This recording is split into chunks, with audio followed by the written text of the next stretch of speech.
Ang magandang balita tungkol kay Hesukristo ayon kay Marcos. Unang kabanata. Ang pangangaral ni Juan na tagapagbautismo. Ito ang magandang balita tungkol kay Hesukristo na anak ng Diyos. Nagsimula ito nang matupad ang isinulat ni Propeta Isaias tungkol sa sinabi ng Diyos sa kaniyang anak.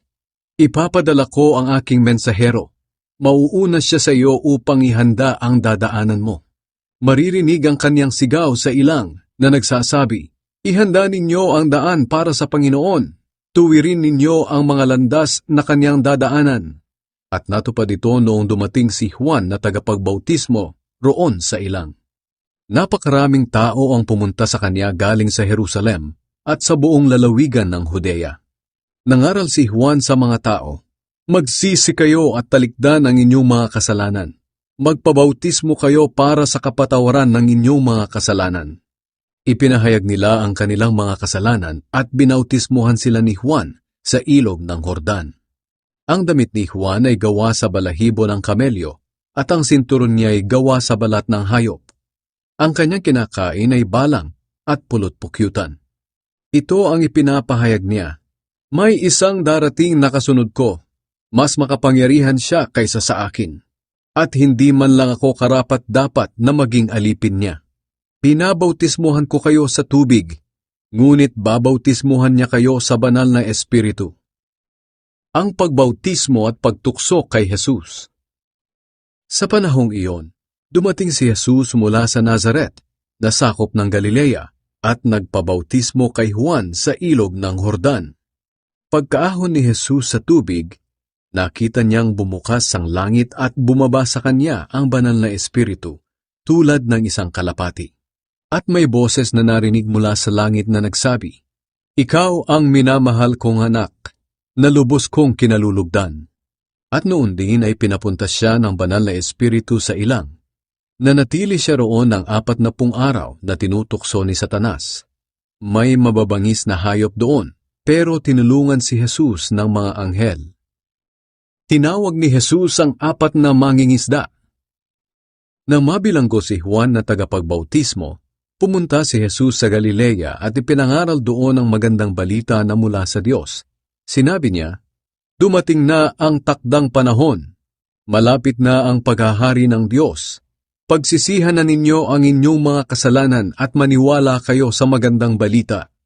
Isang araw, habang naglalakad si Jesus sa tabi ng lawa ng Galilea, nakita niya ang magkapatid na mangingisdang sina Simon at Andres.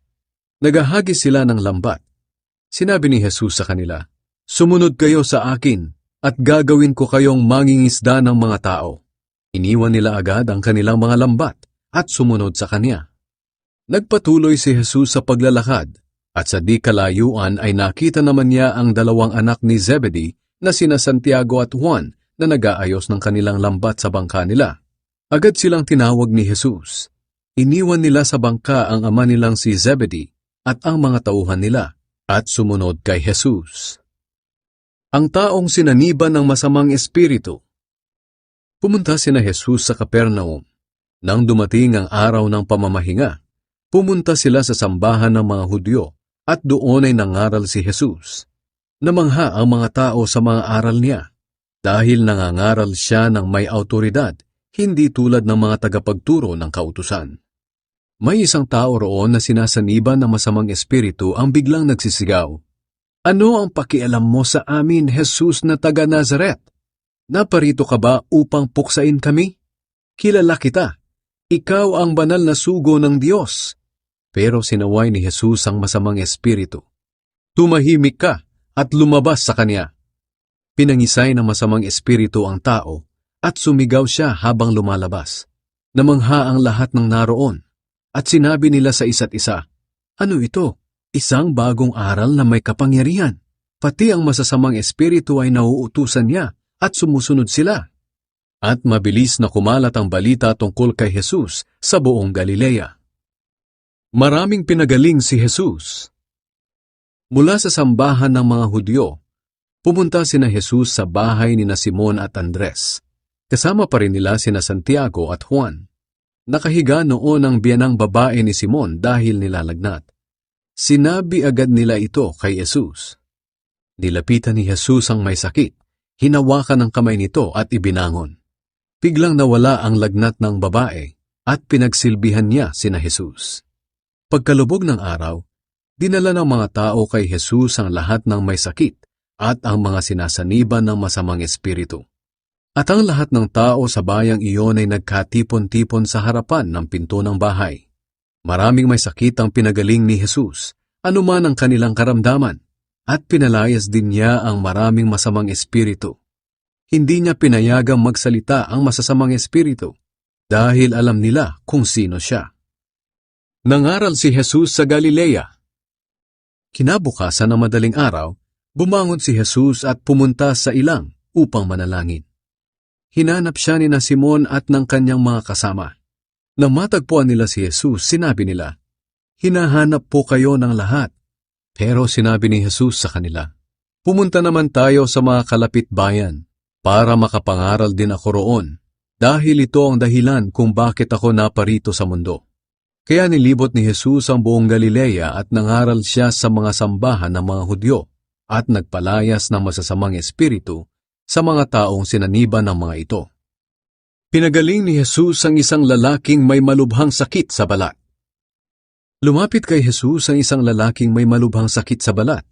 Lumuhod ito sa harap niya at nagmakaawang pagalingin siya. Sinabi niya, "Kung gusto niyo po, mapapagaling niyo ako upang maituring akong malinis." Naawa si Jesus sa kanya, kaya hinawakan siya ni Jesus at sinabi, "Gusto ko, luminis ka." Gumaling agad ang sakit niya at siya ay luminis. Pinaalis siya agad ni Jesus at binilinan, "Huwag mo itong ipagsasabi kahit kanino. Sa halip, pumunta ka sa pari at magpasuri. Pagkatapos, maghandog ka ayon sa iniutos ni Moises bilang patunay na malinis ka na." Pero pagkaalis niya, ipinamalita niya ang nangyari sa kanya. Kaya kumalat ang balitang ito hanggang sa hindi na lantarang makapasok si Jesus sa mga bayan dahil pinagkakaguluhan siya ng mga tao. Kaya roon na lang siya nanatili sa mga ilang, pero pumupunta pa rin doon ang mga tao mula sa iba't ibang lugar.